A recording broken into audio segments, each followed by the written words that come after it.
मुंबई में cruise drugs कांड 40 दिन बाद दो कद्दावर राजनेताओं के फैमिली वॉर में अब बदल चुका है।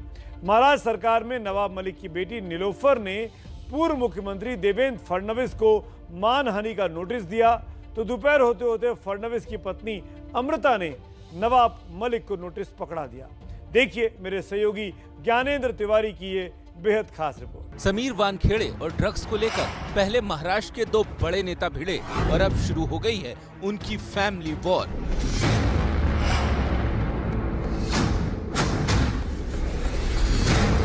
आमने सामने है मलिक और फडणवीस परिवार।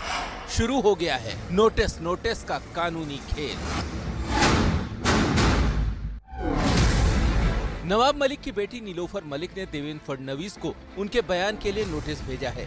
देवेंद्र फडणवीस ने आरोप लगाया था कि नवाब मलिक के दामाद के घर से ड्रग्स मिली थी। मैं ये पूछना चाहता हूँ कि किसी तीसरे आदमी के साथ फोटो आने से अगर बीजेपी का ड्रग कनेक्शन बनता है तो राष्ट्रवादी कांग्रेस के मंत्री नवाब मलिक, इनके साथ रहने वाले उनके जवाई, इनके घर में गांजा अगर या इनके पास गांजा अगर मिलता है तो इस रेशियो से पूरी राष्ट्रवादी कांग्रेस पार्टी यही ड्रग्स की किंगपिन होनी चाहिए। हमारे दामाद को लेके कुछ आरोप लगाए थे, कहा था कि उनके पास से ड्रग मिला, घर से ड्रग मिला, इस तरह से कुछ लोग कह रहे थे।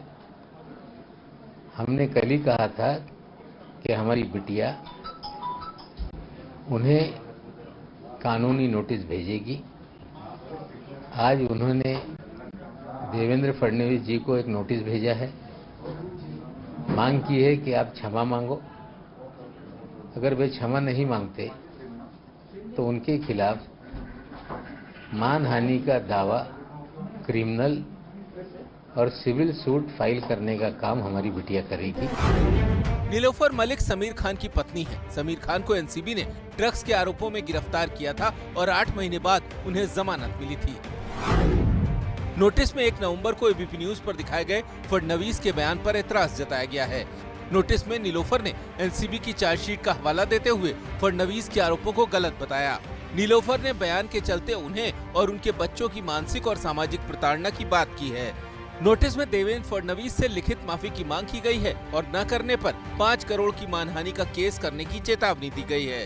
अब आपका पंचनामा क्लियरली बोलता है कि आपके पास से कुछ नहीं मिला था, तो आप ये बार बार क्यों बात बोलते हैं? तो ये तो शुरुआत है, आगे भी मेरी बहुत सारी नोटिस जाएंगी लोगों को। ड्रग्स की लड़ाई देवेंद्र फडणवीस बनाम नवाब मलिक बन गई है। आर्यन खान केस के बाद से ही ड्रग्स के मामले को लेकर नवाब मलिक एनसीबी के खिलाफ एक्टिव है। नवाब मलिक ये आरोप लगा रहे हैं कि एनसीबी दबाव में काम कर रही है और ये सब कुछ महाराष्ट्र सरकार को बदनाम करने के लिए किया जा रहा है। दूसरी तरफ बीजेपी का ये आरोप है कि नवाब मलिक के दामाद पर एनसीबी द्वारा की गई कार्रवाई की वजह से ही वे समीर वानखेड़े के खिलाफ खुन्नस खाए हुए हैं। लेकिन कहानी में ट्विस्ट तब आ गया जब मलिक ने देवेंद्र फडणवीस की पत्नी अमृता फडणवीस के जरिए सीधा हमला बोला और अब ये लड़ाई परिवारों तक आ गई है।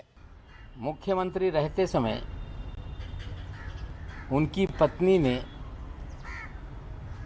एक रिवर सॉन्ग चल चल मूवी मुंबई नदी संरक्षण अभियान के नाम से एक रिवर सॉन्ग बनाया था।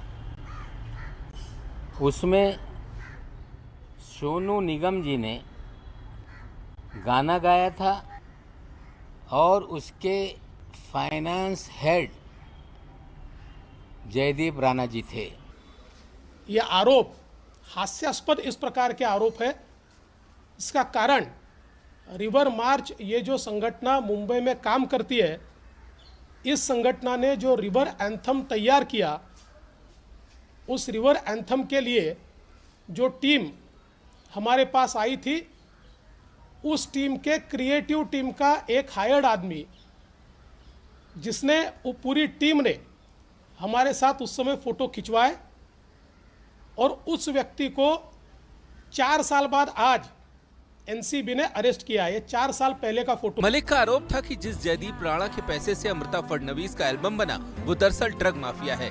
इसके बाद से अमृता फडणवीस भी पहले तो लगातार सोशल मीडिया के जरिए मलिक और उनके दामाद पर निशाना साधती रही और फिर जब नवाब मलिक की बेटी का नोटिस फडणवीस तक पहुंचा, तो अमृता फडणवीस ने भी नोटिस वाला पलटवार कर दिया।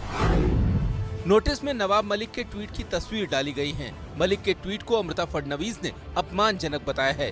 नोटिस में कहा गया है कि ये तस्वीर रिवर मार्च नाम के इवेंट की थी। नोटिस में जयदीप राणा के इवेंट मैनेजमेंट कंपनी के हायर करने की बात कही गई है। अमृता फडणवीस का आरोप है कि सिर्फ एक तस्वीर से किसी से रिश्ते साबित नहीं होते। नोटिस में नवाब मलिक से 48 घंटे के अंदर ट्वीट डिलीट करने और माफी मांगने को कहा गया है। अगर ऐसा नहीं होता तो मामला कोर्ट में ले जाने की चेतावनी दी गई है।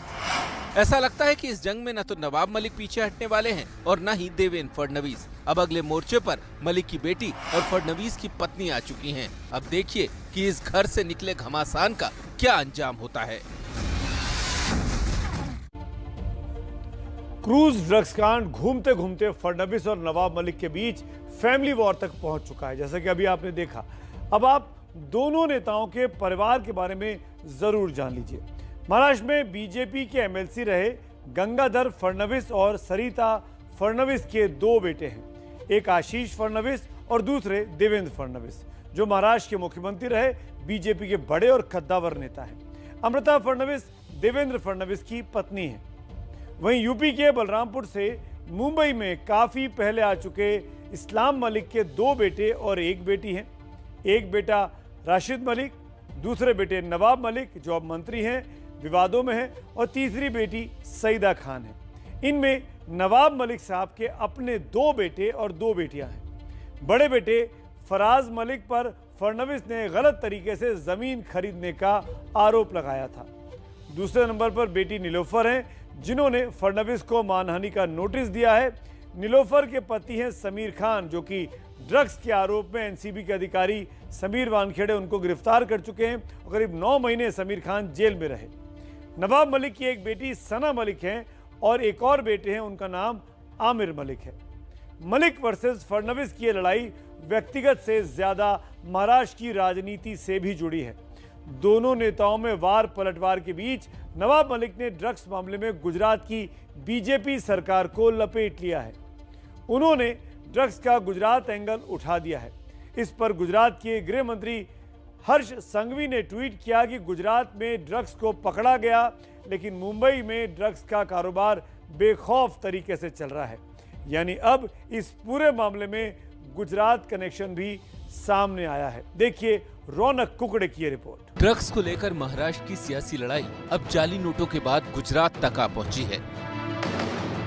जब सारी खेप गुजरात समुद्र के रास्ते आ रही है, गुजरात से ही पूरे देश में उसको फैलाया जा रहा है, तो डीजी एनसीबी इस विषय को गंभीरता से लेंगे, इसकी गहराई से जांच करेंगे और गुजरात ड्रग कनेक्शन क्या है ये देश के सामने लाएंगे।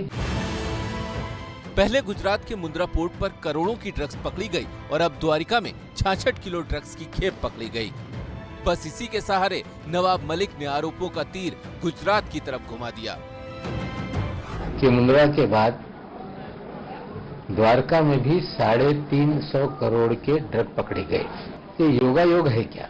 मनीष भानुशाली, धवल भानुशाली, केपी गोसावी, सुनील पाटिल, ये सभी लोग लगातार अहमदाबाद के नोवाटेल और 5 स्टार होटलों में रुके रहे हैं। गुजरात के मंत्री किरीट सिंह राणा जी के उनकी करीबी है। कहीं ड्रग का खेल गुजरात से तो नहीं चल रहा है। मनीष भानुशाली बीजेपी नेता है और आर्यन की गिरफ्तारी के वक्त वो समीर वानखेड़े के साथ था। धवल भानुशाली उसका भाई है। नवाब मलिक पहले ही देवेंद्र फडणवीस के दोनों के करीबी होने का आरोप लगा चुके हैं। किरण गोसावी आर्यन केस में वसूली के आरोप से घिरा है, तो सुनील पाटिल रेड का मास्टरमाइंड बताया जा रहा है। अब इन सब का अहमदाबाद से क्या कनेक्शन है, ये आपको बताते हैं। गोसावी के बॉडीगार्ड प्रभाकर सैल ने अपने हलफनामे में बताया था 27 सितंबर 2021 को इनोवा से गोसावी अहमदाबाद गए, मुझे वाशी में ही रहने को कहा। सुनील पाटिल ने भी एबीपी न्यूज से बातचीत में इस बात की पुष्टि की थी कि भानुशाली और गोसावी से उसकी मुलाकात अहमदाबाद के होटल में ही हुई थी कि 1 तारीख को मनीष भानुशाली, मैं और किरण गोसावी वहाँ पे एक ऑल ईलोगिया होटल में रुके थे। कहाँ पे? ये कहाँ है? ये अहमदाबाद में। मनीष भानुशाली ने 8 बजे बोला कि भाई नीरज यादव ने मनीष भानुशाली को फोन किया। अब भाव के साथ है तो बोलता है एक टिप आई है मुंबई में कार्डेलिया क्रूज पे, एक बड़ी पार्टी होने वाली, ड्रग्स पार्टी होने वाली है। अब सवाल यह है कि मनीष भानुशाली, गोसावी और सुनील पाटिल क्या अक्सर अहमदाबाद जाते थे? अगर हाँ, तो क्यों? क्या इन तीनों का ड्रग्स के कारोबार से कोई कनेक्शन है, जैसा आरोप मलिक लगा रहे हैं? और क्या फिल्मी सितारों के जरिए ड्रग्स के कारोबार से ध्यान भटकाने की कोशिश की जा रही है? एनसीबी का जो प्रचार तंत्र है वो लोगों का ध्यान फिल्म अभिनेताओं की तरफ ले जा रही है और गुजरात के समुद्र के रास्ते बड़े पैमाने पे ड्रग भारत में आ रही है। लेकिन दूसरी तरफ बीजेपी नेता मोहित कंबोज का आरोप है कि भानुशाली, गोसावी और पाटिल का कनेक्शन बीजेपी की बजाय एनसीपी से है। Sunil Patil nationalist Congress party NCP के फाउंडेशन से जुड़े हुए सदस्य हैं। सुनील पाटिल ने व्हाट्सएप पे किरण गोसावी का नंबर सैम डिसूजा को भेजा। अब कौन किसके साथ है, कौन ड्रग्स को बढ़ावा दे रहा है, या ये सब सिर्फ सियासी आरोप हैं? लेकिन इतना तय है कि कभी जाली नोट के बहाने तो कभी दाऊद कनेक्शन के जरिए एक दूसरे पर आरोपों के बम जमकर चलाए जा रहे हैं।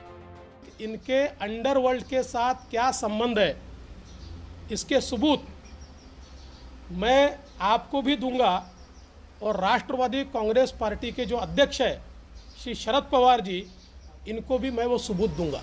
2017 तक लगभग 1 साल तक महाराष्ट्र में जाली नोट का एक भी मामला सामने नहीं आया, क्योंकि देवेंद्र जी के प्रोटेक्शन में जाली नोट का खेल इस महाराष्ट्र में चल रहा था। नवाब मलिक ने सीधे सीधे बीजेपी और गुजरात सरकार पर निशाना साधा है, और गुजरात पर निशाने का क्या सियासी मतलब है, ये आप समझ ही सकते हैं।